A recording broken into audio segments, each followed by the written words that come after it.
Hey VC, Happy New Year. Cheers. Hope you all had a nice holiday season. Christmas, New Year's, all that sort of stuff. It's really freaking cold here in the States, even here in the South,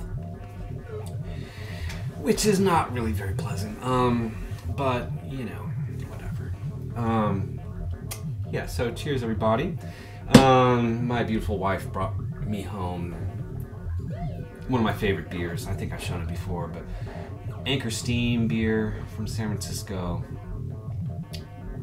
Really just one of the most flavorful but refreshing, very drinkable, just fantastic beer. If you're a beer fan and you've never had Anchor Steam, highly recommended. They make a very nice porter as well, but the Anchor Steam beers are really good. Alright, so a lot of people are doing like best of 2017 stuff, and you know, I'm really bad about that stuff. But I'm really pleased that yesterday AvantMusicNews.com put out their best of 2017 list, and my CD with Sam, Who Doesn't Fade, made the list. Wow, you go look at that list and it's some pretty heady company, you know. I am not worthy. But, you know, so this not only got a print review and jazz-wise, but we made the best of 2017 for Avant Music News. I'm blown away, and I can't thank Jeff McLennan, Glowing Double O Cabbage, and James Buttery for the work on the artwork on this. It is so super pro. And it's still available. I'll leave a link below if you want one of the best avant-garde albums of 2017. It's right here. Alright, enough shameless self-promotion. But you know, it's been a rough year, and that really kind of, you know, we made an honorable mention on a download album we did, Perihelion. It's just download only. It made their honorable mention list the year before, and that really kind of kicked me in the ass to do a physical thing. And I was gonna do a vinyl, but it's so expensive, and this would have been a big ass double with split sides, and it just, you know. Alright, in the background we're listening to crazy modular synthesizer nuts stuff that is maybe gonna give you a headache. Alright, you're here for records though. Vinyl records, and I've got some. I'm trying to catch up here. Here's the last few new vinyl records I got in 2017. Stranger Things 2 soundtrack by Kyle Dixon and Michael Stein. More electronic music cues. And now, you know, you might ask, well, if I have both volumes of season 1, do I really need two more discs of this stuff? And, you know, I think if you're a fan, yes, you do. There's some really great stuff on here. There's no duplication from, you know, there's not even the main title theme isn't even on here. It's all new stuff. And some of it's just great sound design. I really enjoyed season 2. You know, it's fun, and you know, speaking of synthesizers, this is synth heaven here. And you know, since everyone was raving about it, I got the new Baroness record. Oh no, wait, this isn't Baroness. Although she did get John Dyer Baisley from Baroness to do the cover, the new artwork for this. So this is the Gillian Welch self-release reissue of The Harrow and the Harvest, which originally came out in, I'm not sure. You know, she's kind of a fixture in Nashville, and it's really kind of not my thing. Although this is really, really good. I mean, I just, you know, people think I moved to Nashville because of country music, and it's like, well, no, that's not why I moved to Nashville. And I have a very conflicted relationship with country music, and this is more like folk Americana than like straight up country music. And kind of amazing she hasn't been chased out of town by the freaking Nashville songwriter mafia, and you know, that's all about like these committees that write songs for people like, you know, Vince Gill and trash like that. So anyway, and the story goes on this, okay, right? The story goes that she wanted to reissue her catalog on vinyl. I don't think it was ever issued on vinyl at the time. It's CD era stuff. And she would get test pressings back and be really unhappy. So she and her partner here, David Rawlings, they went and bought their own damn lathe, their own Neumann lathe, and got it all up and running and cut their own damn lacquers and had it pressed in QRP. And I gotta say, this sounds fucking awesome. I mean, and it's the kind of music, acoustic, folky, female vocals that really can sound just fantastic. You know, they're really like audiophile kind of stuff. You know, the grain of her voice and the harmonics of the guitars and stuff is really, you know, if you've got the system to hear all that stuff, this is fucking fantastic. I mean, I'm sorry I waited so long, you know, because everybody, you know, people, you know, other audiophilia people like Anthony Camploni were raving about this. And I was like, you know, gee, if it's good enough for him, it's good enough for me, and it is. It's good enough for everybody. And this is fantastic. Yeah, Gillian Welch, The Heroin Harvest, came out last year, reissue from, not her first album. They're going backwards, I guess. Really, really good. Really, really good. Is this annoying? Probably. It's kind of what I'm going for here. Alright, one more new record. This was a Black Friday record store day thing that I guess Grammys over-ordered on because they had a bunch sitting around, and, you know, the artwork and everything was just like, I couldn't resist. You know, after a few weeks of seeing this around, I was like, okay, fine, I get this. It's Moon Rocks. It's a compilation on that Jazz Dispensary label, who did that Joe Henderson Elements record and that Azar Lawrence record that I had mixed feelings about last time. And so this is a compilation of Extraplanetary Funk, Space Disco, and Galactic Boogie. Alright. And, you know, I've never heard of any of these bands. Shock, The Players Association, Larry Williams, Pleasure, Slick, FLB, Raw Band, Starship Connection. Maybe that sounds Fat Larry's band. And, you know, it's just like this cover would lead you to believe. It's, you know, the kind of like P-Funk kind of 70s, early 80s, you know, cosmic punk kind of stuff. It's really cool. Now, again, cut by Kevin Gray. It sounds really good, but it's from a digital master, I'm telling you. I'm not going to complain, but, you know, some people... Alright. So that's it for new records. You know, the new releases die down at the end of the year. It's also the time for, like, sales at, you know, my locals. And so one of my local stores, The Great Escape, had a 25% off sale. Huh? You know, 25%, that's not insignificant, to use a double negative. And this was something that was sitting on the wall. It's not an original, it's an early 90s reissue of Quebec's Soul Samba on Blue Note. Originally from 1962, I believe, 63 maybe. I have the same edition of his earlier record, what's it called, Heavy Soul. And this was sitting on the wall. You know, it was reasonably priced, but I didn't really want to pay that for it. But I was happy to pay 25% less than that for this, and still sealed.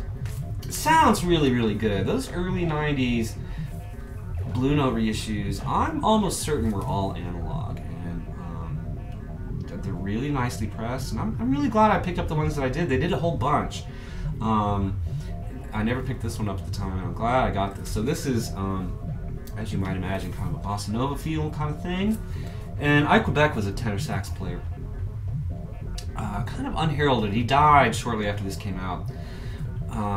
He has kind of a pre-bop kind of sensibility, kind of an older swing era, kind of breathy, Ben Webster kind of sound, but it's really soulful and melodic and gorgeous. And he's playing with Kenny Burrell on guitar, Willie Bobo on drums, Wendell Marshall on bass, and Garvin Massot on chick hair to give it that Brazilian feel. This is superb. Just, you know, it's maybe would be a little straight ahead for my taste 20 years ago, but now in my, you know, mid-50s, this is just perfect. So, nice score there. And yeah, Grimey's had a sale, and and their prices are always great. So this was like basically a steal. It was still in shrink wrap, but I took it out. This is a Light in the Attic compilation that I believe is a Record Store Day thing several years ago. It's the I'm not going to be able to say this, Thepa Butter Productions? The man behind the Molam sound, 1972-1975. This is Thai pop music from Thailand, from the early 70s. And I'm just a sucker for these kinds of world music comps these days, and Light in the Attic tends to do a decent job, and the hype sticker totally sold me on it, and it's terrific. I mean, it's, you know, it's Far East Asian music, so it's very far away from the sort of African and Americanisms. I mean, there's some of that, you know, but it has it still retains a sort of exotic Asian folk kind of those kinds of scales and modalities and stuff. You know, it's not African sounding. It's not like pentatonic stuff, or not that kind of pentatonics. Fascinating stuff. Really, really cool. You know, maybe not the kind of thing I would have bought when it came out, but for really cheap, I was like, sure. Same thing with this and Great Escape. This has been sitting there for a while, and I thought, all right, for 25% off, I'm gonna pick it up. Whatever it sounds like. You know, they have a turntable where you can listen to stuff, but those headphones are nasty. Have you seen the people who put those things on their head? All right, so we have Obsidian See, Dreams, Illusions, Obsessions on Anti-Goth. Obsidian See is a Bulgarian old school death doom metal band, not doom, old school doom, like cathedral kind of, like all clean singing, for better or worse. And I gotta say, the singing is kind of the weak link of this. Although musically, this is terrific. You know, when the singing stops, really great tones from the bass with like kind of a phaser on the bass, and really some ripping guitar riffs. And yeah, I really enjoyed this. You know, for $6 or whatever I paid for it, absolutely going in my metal collection. And I'm not sure where I got this, but I really like this band, Nothing. I've shown their records, kind of a shoegaze, maybe metal, yeah, but more like a shoegaze, that kind of thing. And I didn't know about this band. This is split 12-inch with Whir. So it's a 4-song split. I think it's a one-sided thing. With a DVD of the making of it. You know, there's barely 10 minutes of music here. It's like a 40-minute DVD of the making of 10 minutes of music. I have not watched it yet. Again, I got this for next to nothing and hot nothing. And I really like that band, and it's apparently out of print. And yeah, good stuff.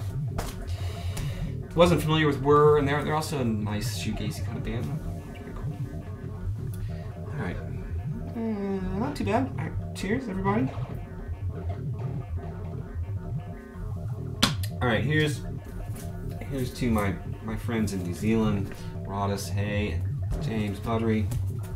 I feel like both of you have shown records by this band, and they were a band that I remember their stuff being around, and they were kind of associated with Sonic Youth, and you know, but like I had no money back in the day, you know, like I got the Sonic Youth records, you know, back in the 80s and 90s, but I didn't get these. So it goes. But so these I think were Grimies. One of the dudes who works there was selling some of his collection, and so I'm like, man, you don't see these things, and I immediately thought of you New Zealander dudes, and it's a New Zealand band. These are American pressings, but they're a New Zealand band, the Dead Sea. This is a relatively early EP. Helen Said This, backed with Barry. As you can see, it's on the Slit Breeze label out of Philadelphia. Really interesting label. I guess they were on Expressway in New Zealand. Yeah, Slit Breeze had a really interesting catalog, including some avant jazz stuff. And yeah, so this is kind of on the early side for them, and they're still, so I think it's like 90 something. Sorry, early 90s, I believe.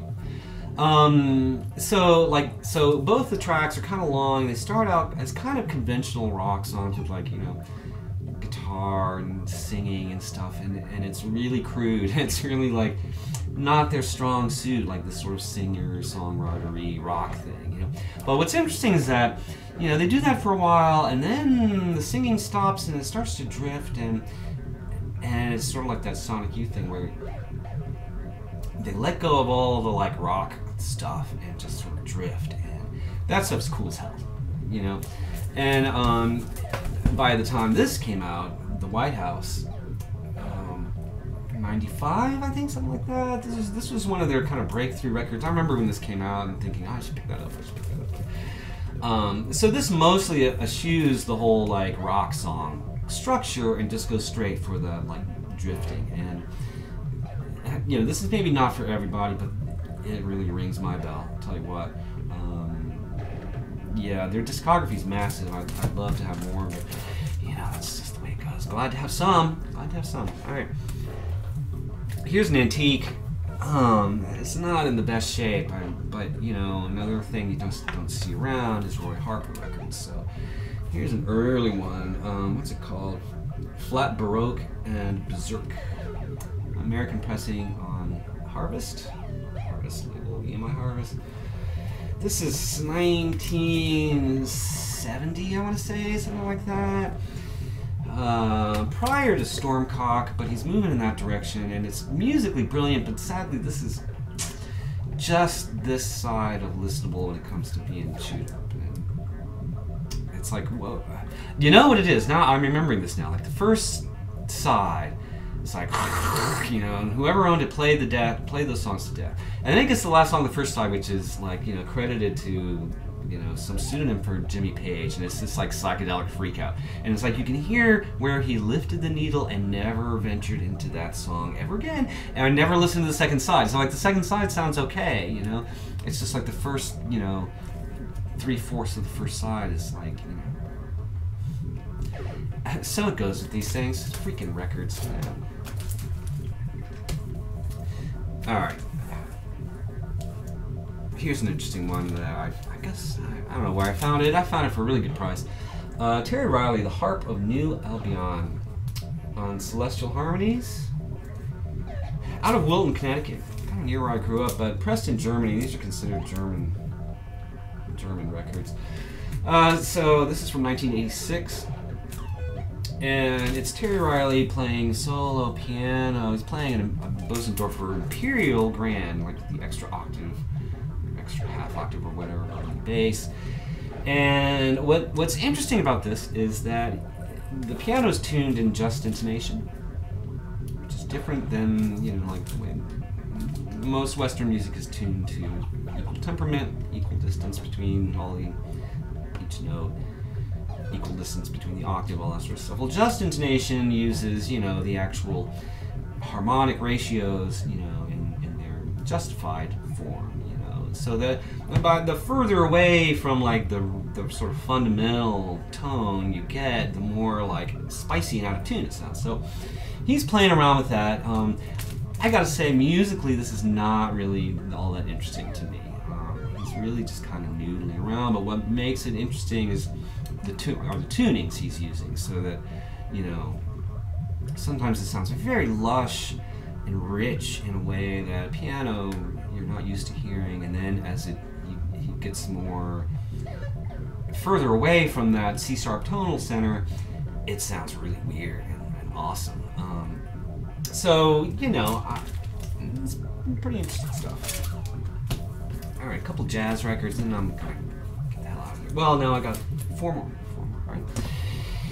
right? Jeremy Steig, Fusion on Groove Merchant. Now this is a 2 LP compilation of, I'm gonna forget what it's called. An LP he made, I think, for Capitol? Prestige maybe? Called Energy, right? Jeremy Steig, the flute player. I have to open this up, excuse me. Yeah, he made this album, and who's on it? It's, yeah, Jeremy Steig on flute, alto, piccolo, alto flute, bass flute, Jan Hammer on electric piano, Chinese gong, Gene Perla on electric bass and upright bass, Eddie Gomez on upright bass on a couple tracks, and Don Elias on drums. So yeah, the first disc reissues that album Energy, and then the second disc has like outtakes and alternate takes and stuff. And boy, this is killer. You know, 2 discs of it is almost too much of a good thing. It gets a little wearisome to listen to it straight through, both discs all the way through. But you know, pull out especially that first disc. It's just killer. You know, funky fusion with electric piano and flute, and if that sounds like your thing, this is really, really good. You know, of course, that original Energy would probably be even better. Because we all want OGs, don't we? We want OGs, not reissues. All right, and speaking of reissues, here's a mid-70s reissue of Bobby Humphrey's first record, Flute In. Originally from 1972 on Liberty. And this is on Applause. Terrible cover, although admittedly the cover of Flute, the first original Flute In, is not really great either. And you know, Lee Morgan's on here, Billy Harper's on here, Hank Jones. I had high hopes for this. I love, you know, her Blue Note records. Produced by George Butler. This is, you know, it's a lot of covers. You know, Ain't No Sunshine and It's Too Late, Sidewinder, Spanish Harlem, blah blah blah. And it's just unlike those Mazel Brothers productions. The production on this is just kind of meh, and the arrangements are just kind of meh, and the playing is just kind of meh, not really super inspiring, and really big disappointment. And glad I didn't, you know, plump for an original. I suppose I'll keep this because, you know, I'm that kind of person. All right, finally a couple of Ravi Shankar records. Yeah, I don't know why I've decided I'm just going to buy Ravi Shankar records when I find them. This isn't strictly a Ravi Shankar record. This is Ragas, Ravi Shankar and Ali Akbar Khan. This is another reissue from the 70s. This is on Fantasy. This reissues 2 records on Capitol from the 60s, like pre-Beatle fame stuff. So an album called Ragas by Ravi Shankar, and Ali Akbar Khan plays Sarod on it. And then another, the second disc is, I can't remember the title, but it's an Ali Akbar Khan solo album. So South Indian classical music, superb. You know, slightly boxy recording, you know, but what are you gonna do? Good stuff. And finally, a Ravi Shankar soundtrack to the movie Charlie. It's on World Pacific from 1960 something, 68, 69, something like that. Don't know anything about the movie. And this is not South Indian classical music. I think there's maybe a little bit of that on here, but it's a lot of, you know, main title, scenic tour, improvisation, Charlie's theme, blah. So it's some Indian musicians and some Hollywood studio musicians and some jazz musicians, and they're playing, you know, Hollywood soundtrack music, and it's great, you know. But don't go into this looking for, you know, classical Indian classical music. That's not what this is. This is, you know, fusion, I guess. Yeah, this is cool. And that's all I got to show you. I mean, it's not all I got to show you. I may never catch up, people. But that's a nice stack of records. I'm pretty happy with most of that stuff. And I'm kind of on a vinyl diet. Partially self-imposed, partially it's just that kind of time of year where it's cold as shit. I want to go out and go to the record store. And, you know, stuff isn't coming out. So, but we'll see, because I'm no good at vinyl diets. And I just like records too much. So, anyway, thanks for watching. Thanks for hanging out. Thank you for your comments. I apologize for my lack of response. It doesn't seem to have slowed you down, though. So I do read them and I do appreciate them. And I'm not good at New Year's resolutions, but maybe I'll... All right, take care, everybody. See you soon.